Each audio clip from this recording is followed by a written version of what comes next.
여러분, 비판이라는 단어를 들을 때 우리가 가지는 첫 번째 인상, 이미지는 아마 부정적이다라는 것일 겁니다.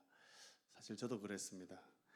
근데 여러분이 받으신 그 나눔지를 보시면 고대 사회에서 비판은 공동체의 건전성 유지, 진리 탐구, 도덕적 실천 등의 사회적 행위로 이해되었다라고 합니다. 예, 그랬을 겁니다.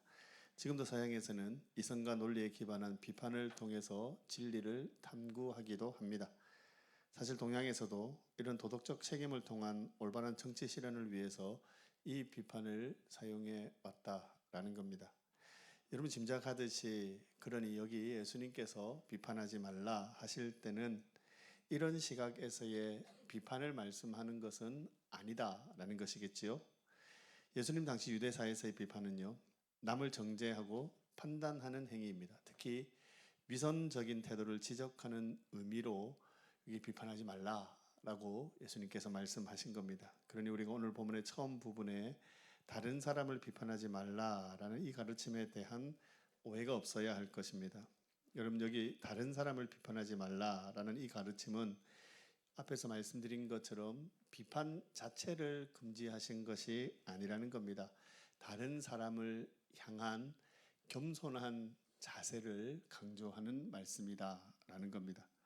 무엇보다 비판하지 말라라는 이 말씀이 공동체 가운데서 단순히 다른 사람의 행위에 대해서 옳고 그름을 판단하지 말라라는 의미로 사용되어서도 안 된다라는 겁니다. 여러분, 이런 겁니다. 악한 무리들이 교회에 들어오는 경우들이 있겠지요. 그렇게 교회를 어렵게 하는 경우도 있을 수 있습니다. 또 누구라도 잘못된 진리를 말할 수도 있고, 또 그렇게 성도들을 가르쳐서 성도들을 혼란스럽게 하는 경우도 분명히 있습니다. 여러분, 그런 경우에 그 잘못된 행동들을 말씀으로 바로 잡아 올바른 길로 인도해야 하겠죠. 그러니 여러분, 여기 비판하지 말라라는 말이 사람의 행동에 대해서 어떤 판단이나 어떤 간섭도 하지 말라라는 말은 분명히 아닐 것입니다. 여기 비판하지 말라라고 하실 때 주님의 의도는 다른 사람을 넘어뜨리거나 상처를 주기 위해서 고의적으로 악평하지 말라라는 의미로 우리는 이 말씀을 받아야 할 것입니다. 우리 주님도 때로는 사실은 이런 비판을 하셨습니다. 우리 성경에 보면은 화 있을진저라는 표현이 종종 등장하게 됩니다. 우리가 잘 알고 있습니다. 주님의 그럼에도 불구하고 주님의 그런 굉장히 심한 책망조차도 책망을 듣는 그 사람으로 하여금 돌이켜서 온전함에 이르도록 하시기 위한 우리 주님의 방법이셨다라는 사실입니다. 그러니 여러분, 성도들은 옳은 것은 옳다라고 이야기할 줄 알아야 되고 틀린 것은 틀렸다라고 말할 줄도 알아야 한다라는 겁니다. 그럼에도 불구하고 잘못을 지적하고 그 잘못에 대해서 말할 때는요, 여러분, 그 동기나 그 목적이 선해야 합니다. 아시겠습니까? 분명히 옳은 것은 옳다, 틀린 것은 틀렸다 말할 수 있어야 되지만 그 말할 때의 중요한 것은 그 동기와 목적이 선해야 합니다. 우리 주님처럼 우리도 영혼을 살리기 위한 선한 동기, 선한 목적이 선행이 되어야 됩니다. 제가 이런 설교를 하기가 참 불편한 부분이 있습니다. 지금도 어쩌면 제가 그리 잘 못하고 있을지도 모르겠고 이전에 참 그렇게 못했거든요. 목사이잖아요, 그죠? 저는 어릴 적부터 젊을 때부터 목회자로 살아왔기 때문에 누군가에게 권면을 하는 경우가 참 많은 자리에 살았습니다. 그러다 보니 권면을 하는 경우에 제가 오늘 이 말씀을 준비하고 또 이 말씀이 제게 말씀하시는 그대로 권면하지 못할 때가 참 많았기 때문입니다. 틀리지 않은 말이겠지요. 말씀을 가지고 권면을 하니. 근데 그 권면하는 그 자리에 과연 여기 제가 표현했던 것처럼 그 목적과 동기가 선했냐 하는 질문 앞에서 제가 그렇습니다 라고 당당하게 말할 수 없겠더라 라는 겁니다. 선하지 못한 의도, 제가 악한 마음으로 틀린 말을 해서가 아니라 선하지 못한 의도, 즉 그 사람을 위한 그 선한 동기와 목적이 아니라 때로는 내 지식을 드러내기 위해서, 때로는 내 권위를 앞세우기 위해서 그 겉면을 사용할 때가 있더라라는 겁니다. 바로 이러한 것들을 주의하라라고 주님이 말씀하고 계시는 겁니다. 주님은 이어지는 말씀에서 우리가 다른 사람을 비판할 때 그 동기와 목적을 살펴볼 뿐만 아니라 어떤 태도를 가져야 되는지에 대해서 말씀을 합니다. 오늘 본문 3절과 4절 우리 함께 읽어볼까요? 3절과 4절 시작. 어찌하여 형제의 눈 속에 있는 티는 보고 내 눈 속에 있는 들보는 깨닫지 못하느냐. 보라, 내 눈 속에 들보가 있는데 어찌하여 형제에게 말하기를 나로 내 눈 속에 있는 티를 빼게 하라 하겠느냐. 여러분, 그렇습니다. 여기 주님께서 3절과 4절을 통해서 우리에게 말씀하시고자 한 핵심은 스스로 실행하지 못할 것을 다른 사람에게 요구하지 마라라는 겁니다. 스스로도 실행하지 못할 것을 다른 사람에게 요구해서 짐을 지우지 마라라는 겁니다. 만일 우리도 자신을 지키지 못할 것을 자신은 마치 온전한 사람처럼 여기면서 사람들에게 요구하는 것은 성경이 말씀하시는 위선인 겁니다. 그렇기 때문에 우리가 다른 사람의 유익을 위해서 어떤 것들에 대한 권고를 할지라도 먼저 내 자신을 돌아보는 겁니다. 제가 제 설교를 준비할 때 늘 그 작업을 하거든요. 제가 말씀을 준비하고 그 말씀을 설교하러 단에 올라오기 전까지는 계속해서 저도 그 말씀을 읽으면서 수정도 하지만은 그 말씀을 읽으면서 내 자신을 돌아보는 겁니다. 저는 분명히 믿습니다. 하나님이 그 설교를 통해서 여러분들에게 교회 공동체에게 주시고자 하는 말씀을 주신다라고 믿지만은 그 전에 그 말씀이 나에게 주시는 말씀이다라고 저는 분명히 믿습니다. 그래서 저는 그 말씀이 먼저 내 귀에 들려지기를 간절히 소망하고 기도합니다. 제가 설교를 준비하며 1년 중에도 그렇고 설교를 하는 그 순간에도 저는 여러분을 향해 설교를 하지만 먼저 그 설교가 내 입에서 가장 가까이 있는 내 귀로 들려지기를 소망하면서 그렇게 기도하는 겁니다. 여러분도 그리하셨으면 좋겠습니다. 교사의 자리에 계신 분도 계시고 또 리더로 세워지신 분들도 계십니다. 원하든 원치 않든 우리 누군가에게 또 가르치고 또 누군가에게 건면해야 하는 자리에 있습니다. 그럴 때는 먼저 그 건면의 말이 그 사람의 귀에 들려지기 전에 내 귀에 먼저 들려질 수 있도록 여러분의 귀를 여셔야 된다라는 겁니다. 이렇게 하는 이유는 내가 먼저 위선자가 되지 않기 위함이기도 하고 사람들이 그 건면 또는 권고를 잘 받을 수 있게 하기 위함이기도 합니다. 이런 겁니다. 사람들은 우리의 말보다 우리의 모습을 더 모습에서 더 분명한 말씀의 은혜를 누린다라는 겁니다. 제가 우리 아들이 여기 있다는 게 큰 부담이고 제가 설교하는 모든 자리에 제 아내가 있다는 건 더 큰 부담입니다. 우리 아들은 저에 대해서 너무나 잘 알고 제 일반의 삶에 대해서 제 아내는 내 내밀한 모든 대부분의 부분까지로 아는 무서운 여자입니다. 그래서 제가 우리 가족이 있는 앞에서 설교를 한다라는 것은요 너무너무 부담되는 일입니다. 여러분도 마찬가지의 삶을 사셔야 됩니다. 우리는 하나님이 보고 계신다라는 것을 믿는 사람들입니다. 아무도 보는 이 없을 때 보고 계시는 그 하나님을 의식하는 겁니다. 그래서 내가 누군가에게 건면을 할 때 내 입에서 나오는 말보다 내 삶으로 보여지는 그 모습을 통해서 그분들이 또 누군가가 은혜를 누리고 다시 돌이키게 되고 세워진다라는 겁니다. 제가 목회를 하면서 특히 우리 교회를 이제 담임을 하면서 목회를 하면서 한 가지 크게 깨달은 게 있습니다. 내가 강단에서 여러분 앞에서 이렇게 설교하는 이 설교보다 새벽에 제 자리에서 등을 보이고 기도하는 그 모습이 더 많은 메시지를 전한다라는 겁니다. 분명합니다. 우리의 입술로 말하고 권면하는 것만큼이나 아니면 그 이상으로 우리의 삶으로 보여지는 권면들이 중요한 겁니다. 그래서 우리 부모님 세대들이 계시죠. 우리 부모님들 잘 안 됩니다, 그죠? 오늘 여기서 결단하고 가지만 집에 가면 바로 막 뭐 하여튼 막 그렇게 나오고 합니다. 예. 더더욱이 또 그래 하셨으면 좋겠습니다. 비판하는 것에 대해 하나 더 본다면 비판할 때 주의해야 하는 또 다른 하나는 권고는 겸손한 사람에게만 하라라는 겁니다. 왜냐하면 겸손하여 다른 사람의 권고에 귀를 기울일 줄 아는 사람만 그 권고 권면을 받기 때문에 그렇습니다. 6절에 말씀하셨죠. 거룩한 것을 개에게 주지 말고 너희 진주를 돼지 앞에 던지지 말라. 그들이 그것을 발로 밟고 돌이켜 너희를 찢어 상하게 할까 염려하라. 귀한 것을 귀한 것으로 알지 못하는 사람들은 권고의 말을 들을 때 그들이 감사함으로 받지 못하고 오히려 분노할 수 있다. 주님 말씀하시는 겁니다.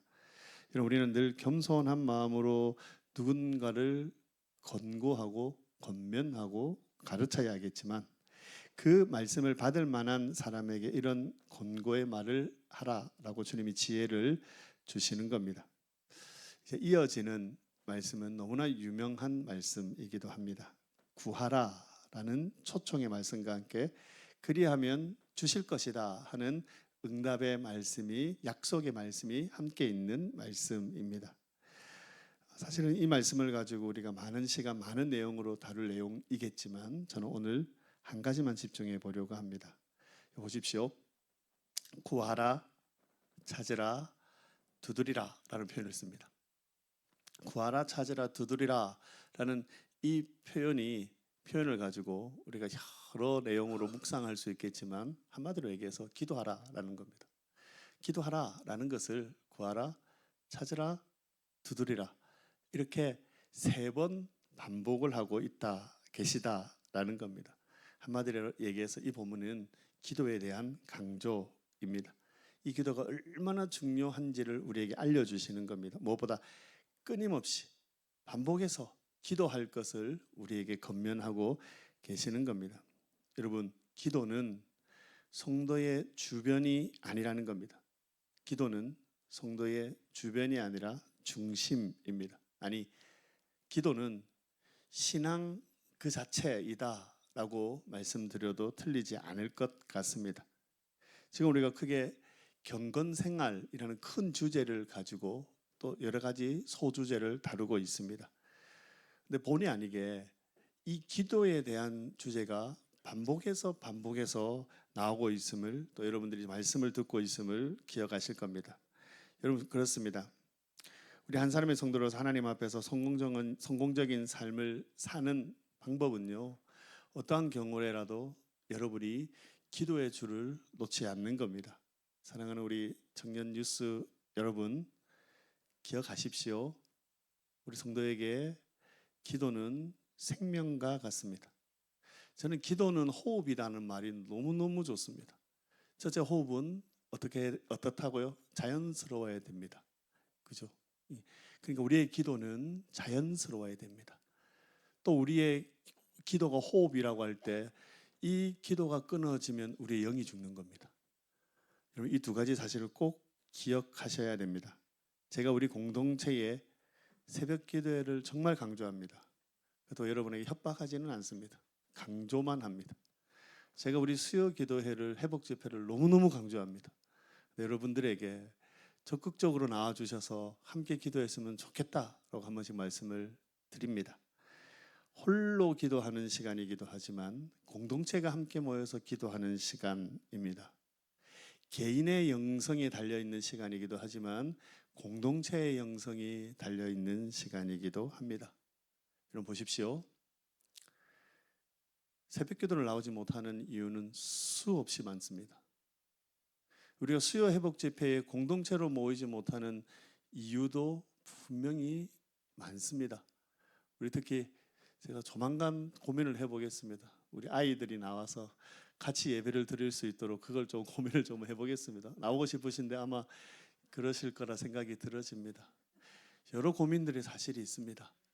여러 힘듦과 고민, 유혹들도 분명히 있으실 겁니다. 그럼에도 불구하고 교회가 정한 그 기도의 시간에 충성해 보는 겁니다.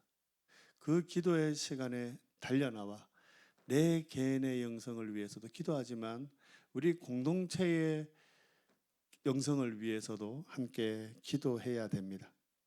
여러분, 그 모든 이유를 제쳐두고 나오는 겁니다. 기도하는 겁니다. 성도에게 기도는 생명이기 때문입니다. 성도에게 기도는 주변이 아니라 중심이기 때문에 그렇습니다. 어제 우리가 1시 한 20분, 그죠? 새벽에 1시 20분쯤에 도착을 했습니다. 집에 가서 나는 자고 싶은데 우리 딸내미 둘이가 할 얘기가 많았는가 봅니다. 물론 저한테 얘기하진 않습니다. 지 엄마한테 막 얘기하니까 제가 잠을 못 자는 겁니다. 그래서 2시 넘어서 한 2시 한 20분 돼서 잔 것 같습니다. 아침에 새벽기도로 왔습니다. 제가 칭찬을 들었습니다. 목사님 대단하다. 칭찬 들은 일은 아닙니다. 왜냐하면 저는 밀양온누리교회 담임 목사이기 때문입니다. 저는 밀양온누리교회 담임 목사로서 내가 있어야 되는 자리에 있는 겁니다. 선교의 사역도 중요하지만 그 선교의 사역 이전에 저는 밀양온누리교회의 영성을 책임지는 담임 목사입니다. 당연히 제가 교회에 있으면 어떤 이유든지 그 자리에 있는 겁니다. 저는 여러분들도 그리 하셨으면 좋겠습니다. 여러분, 우리가 기도하지 못할 이유 많습니다. 기도의 자리에 나오지 않아도 될 만한 이유들이, 고개가 끄덕여질 이유들이 제법 있습니다. 그럼에도 불구하고 여러분, 그 모든 이유를 접어두고 넘어서서 기도의 자리로 오시는 겁니다. 저는 이 말씀을 읽으면서 사실은 오늘 제가 가지는 이 원고에는 없는 내용입니다. 제가 잠깐 점심 시간에 이걸 한번 읽으면서 다시 본문을 한번 읽으면서 아이고 아쉽다, 내가 이걸 했었어야 되는데 라고 했던 부분입니다. 여기 보시면은 사실은 제가 포인트를 잘못 잡았다 싶기도 한데 이게 포인트인 것 같습니다. 이 본문에 기도하라 하셨습니다. 우리로 뭐죠? 찾으라, 맞나? 구하라, 찾으라, 두드리라, 이렇게 3번 강조하면서 기도하라 하셨습니다. 그러면서 우리로 기도할 수 있는 이유를 우리에게 말씀해 주셨는데, 그 기도를 들으시는 분이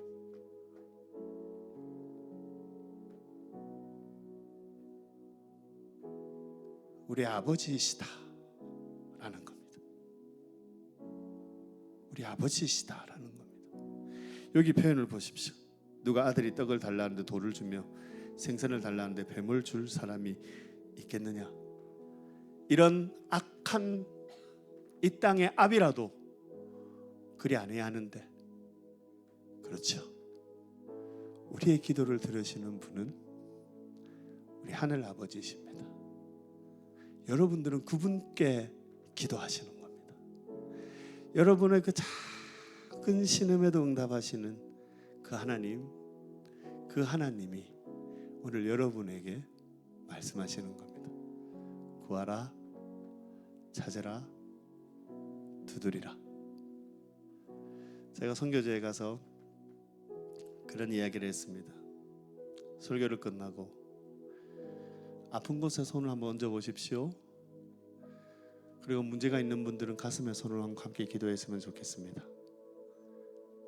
기대하지 마십시오. 저한테 기대하지 마십시오. 저는 신유의 은사가 있는 사람도 아닙니다.